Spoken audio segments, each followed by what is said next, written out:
राम से विदा लेकर सुमंत पहुंचे। उन्होंने देखा कि पूरे अयोध्या में शोक और उदासी व्याप्त थी।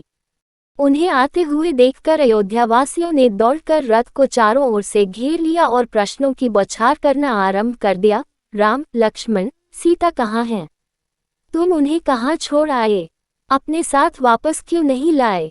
चाहकर भी सुमंत उन्हें धैर्य नहीं बंधा पा रहे थे। उनका कंठ अवरुद्ध हो गया था। उनके नेत्रों से अश्रुधारा प्रवाहित होने लगी। प्रयास करके स्वयं को नियंत्रित किया और लड़खड़ाती वाणी में कहा। गंगा पार के बाद वे पैदल ही आगे चले गए और उन्होंने आदेशपूर्वक रथ को लौटा दिया। सुमंत के मर्मेधी वचन सुनकर नगरवासी बिलख बिलख कर विलाप करने लगे। देखते देखते सारा बाजार और सभी दुकानें बंद हो गईं। लोगों ने छोटी छोटी टोलियां बना लिए और शोकाकुल होकर राम के विषय में चर्चा करने लगे।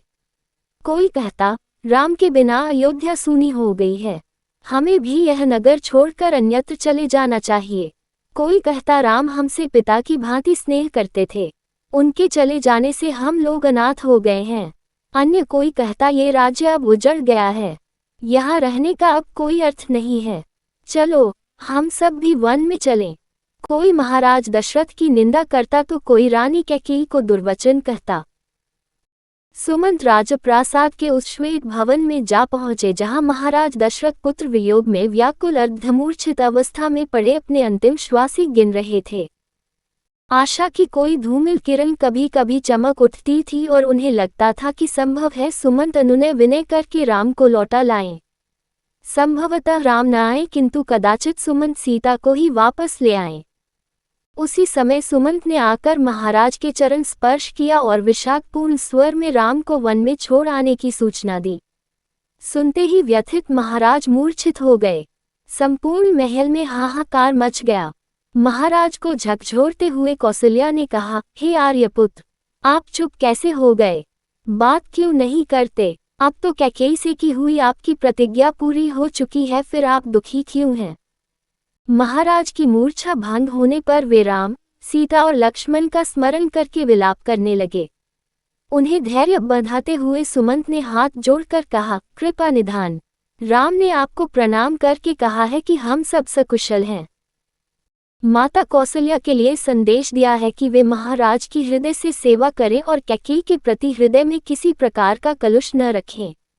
भरत को भी उन्होंने पिता की आज्ञा का पालन करने का आदेश दिया है।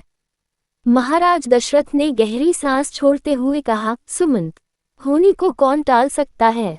इस आयु में मेरे प्रिय पुत्र मुझसे अलग हो गए। इस संसार में इससे बढ़कर भला क्या दुख होगा?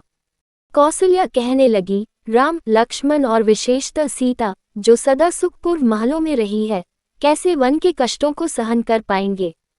राजन, आपने ही उन्हें वनवास दिया है, आप जैसा निर्दयी और कोई नहीं होगा। ये सब आपने केवल कैकेयी और भरत के सुख के लिए किया है। कौसल्या के इन कठोर वचनों को सुनकर महाराज का हृदय विदीर्ण हो गया। नेत्रों में अश्रु भरकर वे बोले, कौशल्ये, तुम तो मुझे इस तरह मत धिक्कारो, मैं तुम्हारे हाथ जोड़ता हूँ। दशरथ के इन दीन वचनों को सुनकर कौसल्या का हृदय पानी पानी हो गया और वे रोने लगी। फिर दोनों हाथ जोड़कर वे बोली, हे आर्यपुत्र, दुख ने मेरी बुद्ध को हर लिया था, मुझे क्षमा करें।